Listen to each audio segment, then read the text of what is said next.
What's up, Abu Dhabi? How are you guys? Thanks for coming out today. We appreciate it. Who's got the first question? Conor, I'd like to start with you. Welcome back, of course.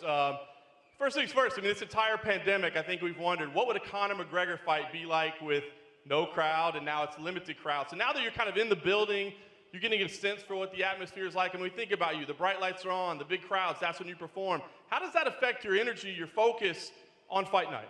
I tell you what, it feels pretty good right now, you know, the crowd here. I know it's a small crowd, but it feels good, so I'm very happy to be here. Fair enough. And of course, as you said, this is a big fight, you know, pay-per-view headliner, but it's interesting. I mean, you have a victory over Dustin. There may be a title fight on the line, maybe there's not, we don't really know. So what provided kind of your daily motivation? I mean, you know, that extra practice, that extra grind that you might not want to go to, what was providing that for you? My love for the game, my love for competition, my love for combat. You know, Dustin has put on an incredible run since our last fight. It's been a long time coming. Yes, I did get the win over him the first time. But, you know, he's rose right up and he's back up there at the top of the division. So I'm excited to go and compete with him again. Fair enough. And you went out there and kind of made a pretty bold prediction. You said you think you can get it done in 60 seconds. You know, I know you have a lot of respect for him, but I wonder, I mean, that puts a lot of pressure on you, right? I mean, you win in the second round or you edge out a decision. Maybe it was a letdown. So any regrets in making that prediction? Do you stand by it? You know, well, I got him out of there in 90 seconds the first time. So, I mean, I'm not that far off. But, you know, that's a complete confidence in my preparation and in my abilities. I know Dustin's a hell of a competitor. I know there's questions here. He's heavier. He's up on a different weight. But he's more experienced. I feel I can do it. However, you know, there are question marks regarding conditioning and things like that. I know his team has been spouting about the conditioning and that. I have put in a lot of work to get myself correctly to the 155-pound frame. I got 40 seconds inside the octagon in 2020, which caused major frustration in my, you know, it's not enough. I need more. So I'm going to go in there, and I believe I can get him out there and possibly will hit him early and hurt him. But, you know, I hope for a good long bout. And last thing for me, Conor, I mean, it's kind of, I think probably no coincidence in the timing, but you were named in a lawsuit this week. I just wonder if you have any comments on that and if that's affecting your focus. I mean, I think that's a lot on your shoulders ahead of a big fight like this. You know, it's old news. It was investigated thoroughly over the course of 2 long years, and I was cleared of any wrongdoing. And that's it. You know, I have so much positivity in my life. I've got a great challenge ahead of me on Saturday night. And I'm very excited to get in. I put in an immense amount of work to get my frame correct at 155, to get my conditioning. You know, I want to answer questions here, and I hope Dustin can bring it to me, and we can have a good fight. Thank you, Conor. For Dustin, I wanted to ask you. I mean, you fought this year in the Apex, put on a Fight of the Year type candidate, right? Does that provide any benefit? I mean, this atmosphere is unique. It's different, right? I mean, does that give you any kind of an edge once you go in there, or is an octagon an octagon? An octagon's an octagon. It's good. It's actually good to see us moving in this direction and fans coming back. That's the direction we need to be, opening things up as safe as we can. And the UFC and Abu Dhabi here are doing that. So I'm excited to put on a show for these guys. Yeah. And Dustin, I know that you've committed your life to this game, right? Sacrificed everything. You never had a $100 million boxing match, you know what I mean? You don't have a whiskey brand that's distributed around the world. I know you like the saying, 25 minutes to make life fair. Does that apply here? I mean, do you feel like there's a chip on your shoulder? I mean, you guys have had this kind of parallel life, but it's gone different. Do you walk in there with a little chip on your shoulder? Every fight is a chip on my shoulder. I'm trying to prove something. I'm trying to, the work that I put in, I'm trying to make it pay off. I'm trying to put my family in a better position, and this is no different. I know what a win over Conor McGregor means in combat sports, and I know that whoever wins this fight is fighting for gold, and that's why I fight. Fair enough. Thank you, Dustin. And just one last one for Dana, please. Dana, obviously this is a massive pay-per-view. Sir, you've got the hot sauce, Dustin. I'm actually I'd love to taste the hot sauce. I got a bottle for you. I appreciate that. I've got a bottle of proper for you. I'd love to share that. So, you know what I mean? He's putting in the work. I've been highly impressed. I think the whole business has been highly impressed. After that loss many, many years ago, he rose up, became champion. He's given so much back. I'm honored to share this octagon with this man. I know we have this competitive fire, and it's still there. There's still that in us, you know. There's no denying that. We have a clash, and it's going to be a good firework-filled bout. But the respect is admirable for this man from me. I don't want to make it seem like we're up here giving each other back massages, but Conor's, I just want to clear the air. Conor's team, McGregor Sports Entertainment, did reach out to my foundation, and they are, starting the donation to the Good Fight Foundation, and we have huge plans for that. So Conor, man to man. My pleasure, brother. My pleasure. Thank you. You're going to help a lot of people Yes, with that. Yes, and you. Maybe you could help him with the distribution deal for the hot sauce. Of course, no problem. I got to taste it first, though. I don't put my name to something unless it's the proper, you know what I mean? Unless it's the finest. I got you. You'll taste it Sunday morning, then I'll give you a bottle after, yeah? It's perfect. Fair enough. Dane, I just want to ask you, like I said, this is a huge pay-per-view event to kick off the year. You kind of stirred the pot a little bit with the piracy, the online streamers. They want to come after you and give this thing away. So, any regret in kind of maybe stirring the pot a little bit? I'm glad you asked me about that because we got one. We got him. We're watching this guy right now. All you have to do is turn it on Saturday, and we got you, fucker. I can't wait. Turn it on Saturday, streamers, and see what happens. Thank you for asking me that question. Pipe down. Who's next? Question for Michael over here. Welcome to the UFC. This is your first real big press conference in your new home. I don't think anyone for years thought you would be here. So what are your first impressions of the UFC fans now at this press conference? This is great, man. Thank you. I appreciate it. It's awesome to be kind of a historic night. 10 months of not having any fans during a worldwide pandemic. It's nice to share this opportunity with the fans, man. It's been a long time coming, and there was moments where I wasn't sure if I would ever make that jump to come over. The circumstances needed to be right. It needed to feel right. A couple months ago, having that conversation with Dana, it felt this is where my new home needed to be, and everything has been wonderful thus far, and I'm excited to go out there, start this new chapter. Got a blank page on Saturday night to start this new chapter of my career. I'm excited to get out there and compete. And I know you're not looking past Dan, but you had said in the media day you were looking forward to at least sizing up Conor, being around him, seeing what he's about. So have you seen him in the hotel? And if you haven't, what do you think now? No, I have not. No, this is just the first time I saw him, man. He's looking dapper as always. Conor McGregor, typical Conor fashion. But I've been outside of the UFC, and I told Dana this in our conversation. Every single time that I trained for one of the guys that I stepped inside of the cage with, I wasn't training to fight them. I was training to fight the number one guy in the world. The number one guy in the world has always been under the UFC banner. I was always training to fight to beat that guy. So. Sizing everybody up. Last time I was here on Fight Island, saw Khabib, saw Gaethje. Man, these are the upper echelon, the world-class guys that I've wanted to compete against since day one. And now I get that opportunity. Just got to go out there and take care of business on Saturday night.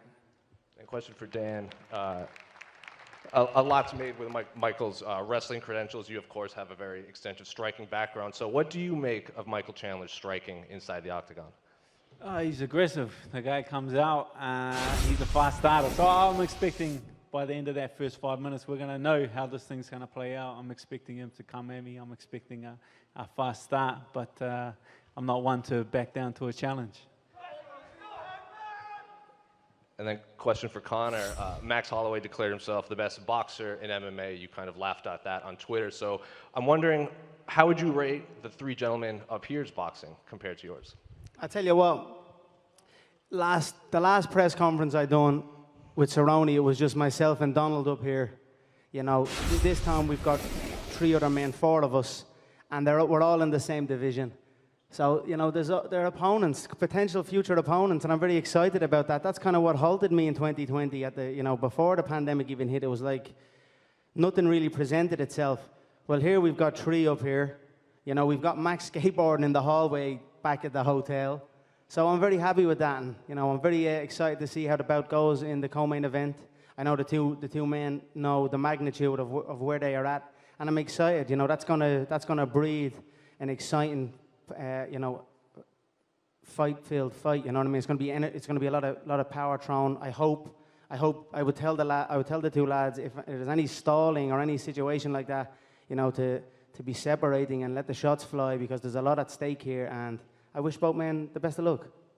And a question for all four gentlemen up there. A unique situation for dads fighting on Saturday in the main and co-main event. So are your kids aware of what's going down on Saturday? Are you going to let them watch? I know Conor has Conor Jr. and his kids here, but are you going to let your kids watch on Saturday night? Sorry, say that again. Was that to me? So all four. Are all four gentlemen's kids going to watch the fight on Saturday? You know, my kids will watch. I'm at having them prevalent all fight week, you know, giving them the experience. They're a little young, though. I don't think I'll have them in the arena for the actual bout. But they'll be watching their daddy for sure. And I look forward to going back after the fight. I know my son will be sleeping, but he knows Daddy does MMA. He knows what MMA is, and we'll go watch the masterpiece after the fight when I get home and get to spend time with him. And my daughter knows what I do, obviously, but we don't really let her watch. She helps me take the stitches out when I get back. She knows what's going on. Yeah, my daughter will be swinging along with me. She'll be there.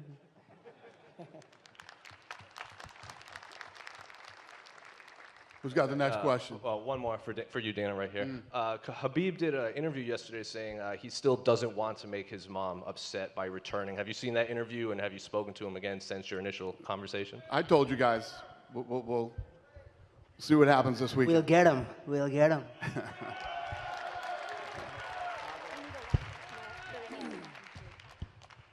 Hey, Conor. Out of the available lightweights to you right now, is Dustin the hardest challenge you could be facing? I think so, yeah. You know, I'll always look to get the highest challenge. Dustin has a win over Hooker, who's on stage here. You know, he knocked out Justin. So there's some high contenders already. Justin in turn knocked out Tony, who was another contender. So I think I'm right at the top here. You know, I would make the case if that man is continuing to dodge this and dodge the commitment of competing again, the title should be stripped and we should be engaging in a title fight. You know, so. But I'm sure it will happen after this bout. I'm interested to hear what the excuses or what will be said after the fight. But I predict a title strip. Going off a prediction, you said it's going to take 60 seconds to beat Dustin. It might go longer. But do you have the shot in mind already that you want to finish him with, or is that something that presents itself in the fight? I have a million shots. I have so many weapons in my arsenal.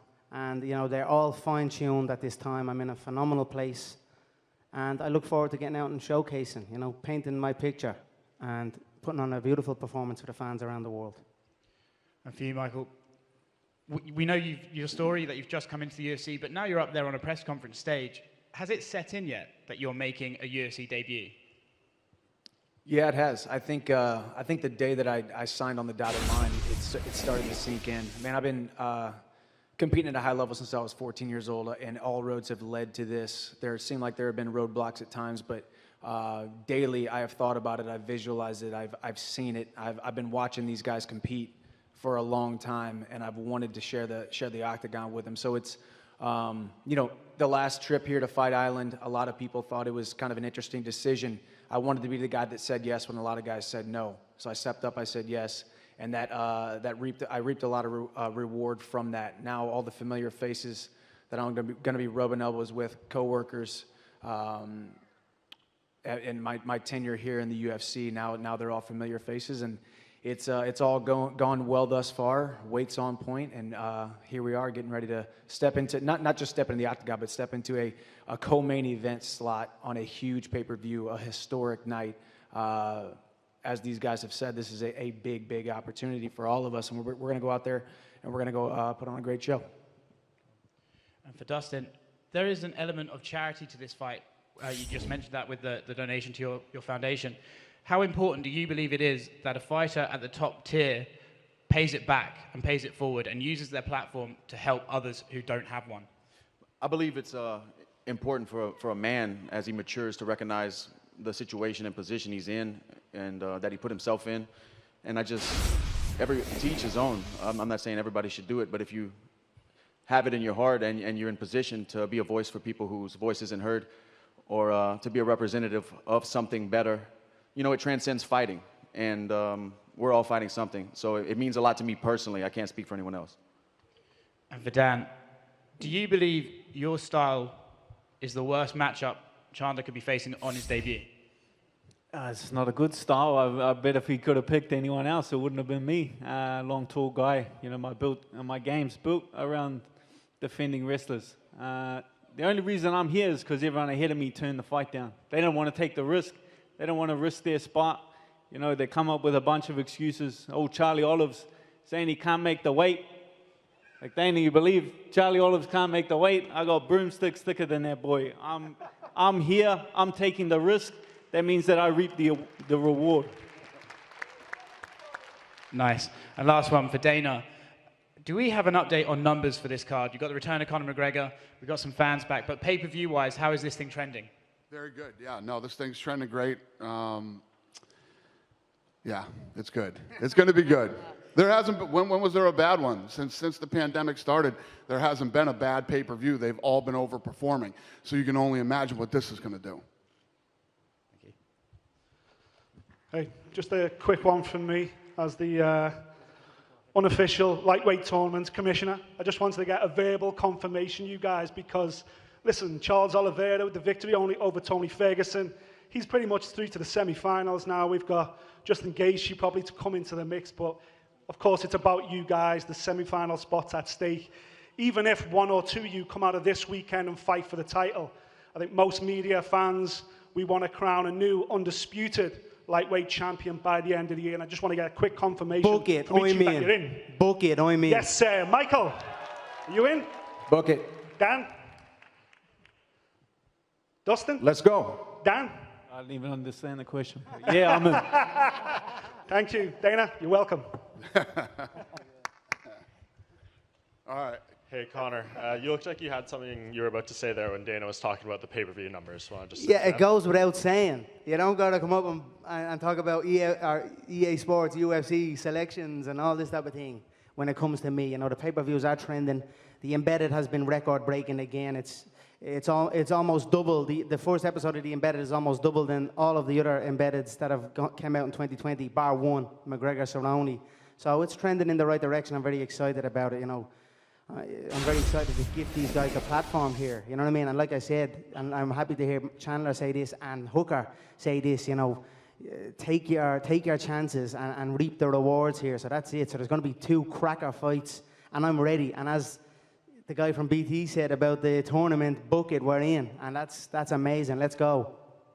One more for you, Conor. I know you kind of said at the beginning the narrative about your conditioning and everything going into this fight. Can you just expand on that? And why do you think there are those doubts about your cardio? You know, I think it's a myth. Obviously, I had the Diaz one, the first Diaz fight. I went from featherweight, and then a month or so later, I was at welterweight. You know, that's obviously going to have impact. And then there was other issues. But, you know, I think overall it's a myth, and it's a myth that's, you know, it's out there, and that's it. I hope we can answer it, and I will answer it in time. At some stage, I keep showing up here. You know, someone's going to be able to stay in the pocket with me and stay in there and fight with me. And I hope it's this. I hope it's this Saturday night. Do I think so? I do not. I'm in some shape here at the minute, and I tell you this now. I am coming to put on a masterpiece. So I'm excited about it. And just one for you, Dustin. I know you said prior to the fight with Dan there that you didn't really like that there was a certain expectation that you would win going in, and you kind of relish being the underdog more. Can you just speak a little bit more to that, and do you feel at your most comfortable going into a fight like this? I'm not sure if I relish it, but of course I want to be cheered when I walk out, but I'm acquainted with it. I know the feelings, and I've been in this position time and time again. That's just it. I'm just acquainted with it.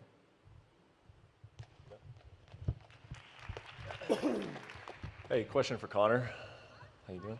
I've enjoyed listening to you talk about, you know, getting the frame right for 155, and it struck me that it's kind of crazy that you've only competed there twice. You've been in the UFC for, what, 7 years? You've only competed at 155 pounds twice.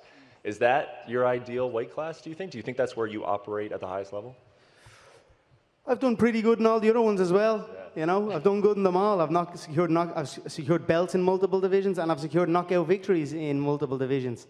I do feel great at this weight, but you know, whatever I commit to, I feel great at. You know, when I do the welterweight bouts, I feel great. I feel strong and big. I still feel this now. You know what I mean? I feel fast also. So I'm excited to get in and showcase it. Like you said, I have not had that much fights at 155 pounds in the UFC division or in the UFC, and I'm eager to put in a stint, to get a run going. You know, like I done with the featherweights. I think I went 7 or 8 fights within the space of a year and a half. You know, that's what I'm looking for here. If they can match me up, I know now we've got multiple opponents up on the dais already, so we're in a good spot, and I'm eager to get going and showcase.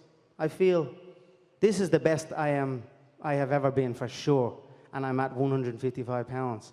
But, you know, if I go back to 170 pounds, you best believe that'll be the best I'll be at also. So it is what it is. Yeah, and you, one tweet that you made, I don't know exactly when you put it up, but you said that after you won the 155-pound belt, you wonder maybe you should have jumped up and gone for that 170-pound belt right away. And I just wonder, obviously things have worked out well for you. The Mayweather fight made you a whole lot of money, but have there ever been, do you think about that sometimes? What would have happened had I not left the sport? Sometimes I think, man, I should have just stayed in the featherweight division and fought Ricardo Lamas and all those type of guys, you know what I mean? And just been in the featherweight division. I always look to challenge myself and seek greater heights. And, you know, although I have been the champion at 155 pounds, I have not had much time at this weight in the UFC, and this is what I wish to do now. Last thing for you, I wouldn't say that the security team was necessarily concerned about it, but they were very aware that you were going to be in the hotel this week at the same time as Khabib. And I was just wondering if that is still a warranted concern, or I mean, have you guys passed that part of your relationship that you could be in the lobby of a hotel and we wouldn't have to worry about anything happening between you guys? You know, all of those events were 2018. It's now 2021. What I will say is, as long as we fight again, there'll be no issue, and that's it. You know, if he continues to run, well, I'm not sure. We'll see what happens. And I got one for you, Michael. I mean, obviously you've been asked a lot about being in the new promotion and what it feels like to be in the UFC. I wonder what it feels like to be on the stage with these three gentlemen. And is this a different caliber of opposition that you've been in contact with throughout your career? I mean, is there truth to that, or do you feel like throughout your career you have been, you know, amongst guys who are of the same skill level as these guys? Overall, this is the toughest competition that I will ever face in my entire life. But I think when you look at my resume, when you look at my track record, guys like Eddie Alvarez, guys like Benson Henderson, these are champions that were here in the UFC. Granted, it was a couple years later, but I've been competing at a high level since I was 14 years old, as I said. So I've been dreaming of this day or visualizing this day just in case it ever did come. And now I'm fully prepared to take the opportunity head on. And absolutely, all these guys are the best in the world. And the UFC lightweight division is the most hyped, most electrified, most energetic division in the UFC today. And it was a perfect time to insert my name into the mix. Thanks, guys. This question's for the Diamond, Dustin Poirier. You fought in this country before to unify the lightweight strap against Khabib Nurmagomedov. Is this stage greater for you than UFC 242? It's obviously a huge fight, but fighting for the world title is the biggest fight you can get to me, because that's the reason I fight. I want to be the undisputed world champion. I'm still chasing that goal, and I know this fight here gets me one step closer to that. So. This question's for the notorious Conor McGregor. What separates the fighter Conor McGregor from the business mogul Conor McGregor?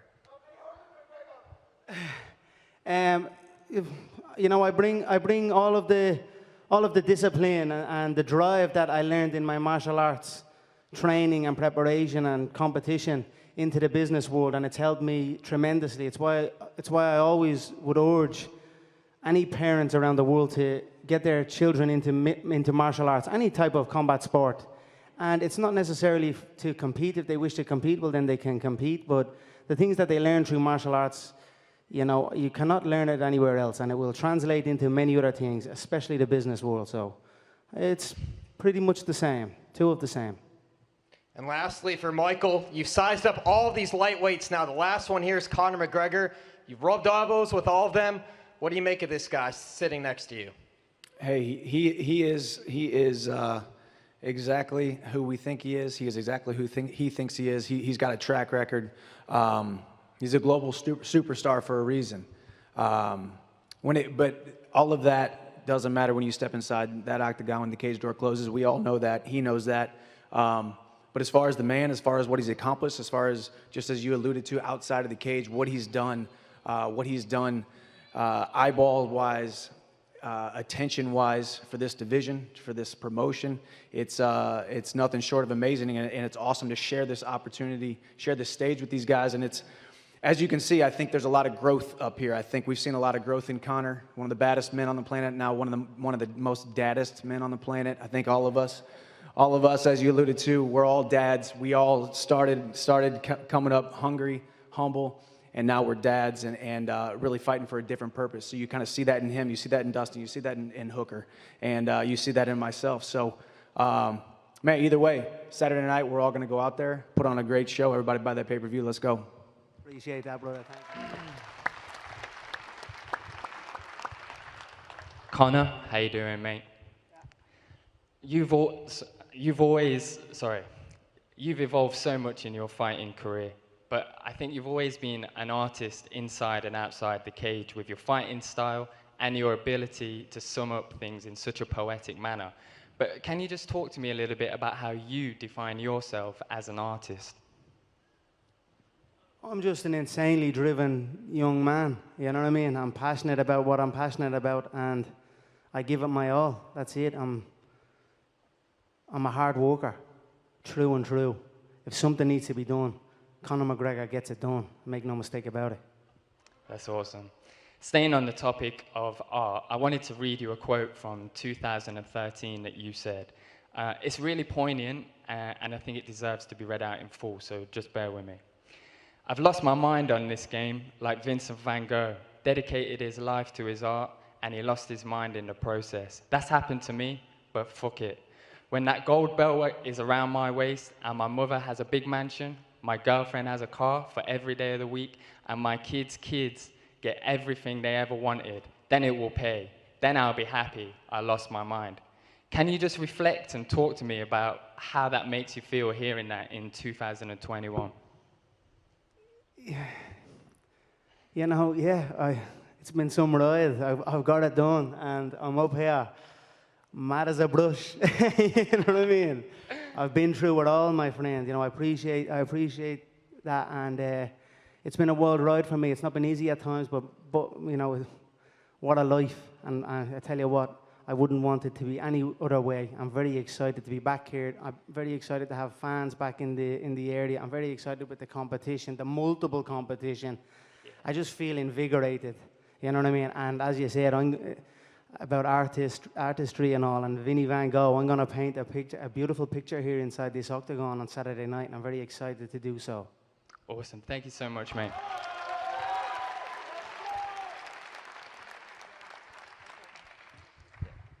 Go ahead, bro. Yeah, it's Ahmed Al-Wasiri from Abu Dhabi Sports. The amazing thing about this sport is we've seen the fighters grow in front of us. And like Conor McGregor and Dustin, they're different fighters since they started over here. We know the motivation behind Dustin's fight against Conor McGregor is to beat Conor McGregor and to become the champion within 1 year. But you, Conor McGregor, you fought Jose Aldo and you elevated the standard, and then you fought Eddie Alvarez and you became the double champ, and then you're just elevating standards each time. So beating Donald Cerrone last year, and now you're fighting with Dustin Poirier. What's your motive after this, after 7-8 years of competing in the UFC? I feel like I'm only starting, man. Everyone kind of wants to, hey, Conor, you've done it all. You're so rich. You're richer than Dana over here. What are you doing here? I'm like, I'm not allowed here. I want to be here. I want to perform for the fans. I'm a young man. I've got many highlights. You know, but all the money, all the belts, everything, that comes and that goes. You know what lives on? Highlights, a fighter's highlights. You look at Roy Jones Jr.'s highlights, Mike Tyson's highlights. I still look at them today, Ali's highlights.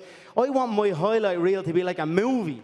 You know what I mean? So that's what I'm after. I'm looking to get in and perform and put on amazing highlights that I can sit as an old man with my son and just watch back and just enjoy life. You know what I'll be drinking? A nice proper 12 by the fire in the Emerald Isle of Ireland, and this is it, man. I'm just loving my life. Please don't be trying to get rid of me, guys. I love it here, man. I helped build this. I helped do this. I'm here, and I love it, and, man, I have plenty of motivation. You know what I mean? Dustin's a hell of a competitor. What does the champ do? He does it twice. Okay, I conquered it. Let's conquer it again. You know what I mean? Conquer it again. You know what I mean? Do it twice. That's what the champ does.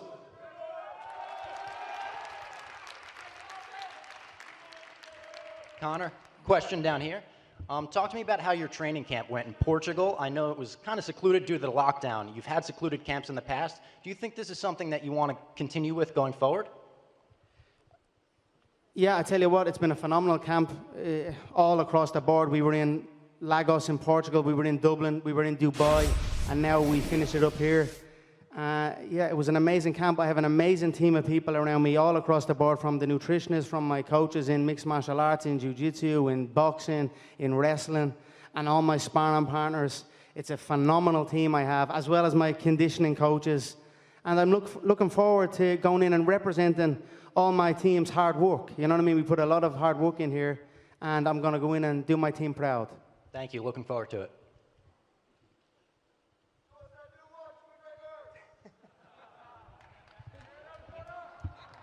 Who else? Yep, go ahead.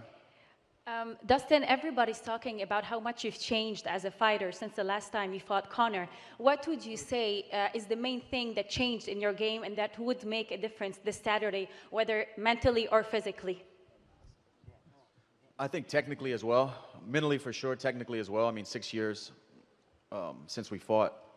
You have to evolve to stay at the top of the division for this long, to stay in the company for this long. And just maturity. And I don't care what anybody out here thinks anymore. I used to care too much. I don't care. That's a superpower, not giving a fuck. And that's it.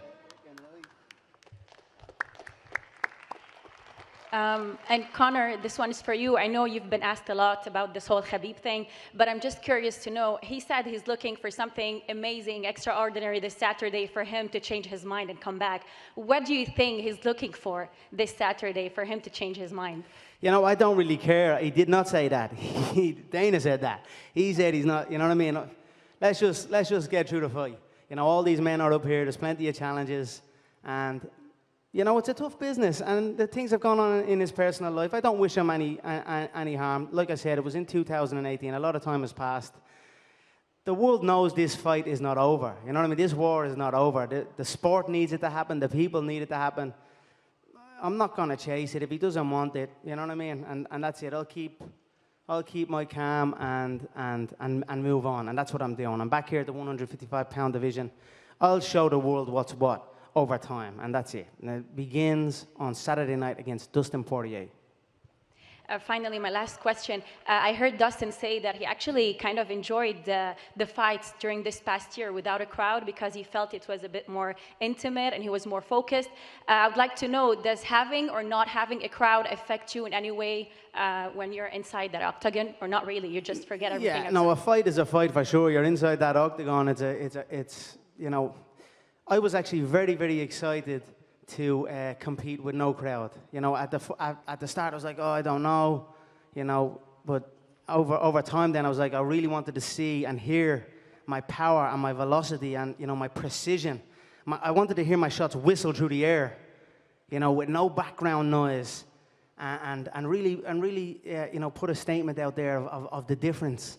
And I was almost, you know, I was close. I almost got to do it, but there's not that many fans, only a couple of thousand. My power, my speed, my precision, my velocity, you know, my whistle will still whistle strong on the night, and I'm excited to show. Thank you. Thank you, guys. We appreciate it. We're going to square these guys off for photo ops, and we will see you tomorrow.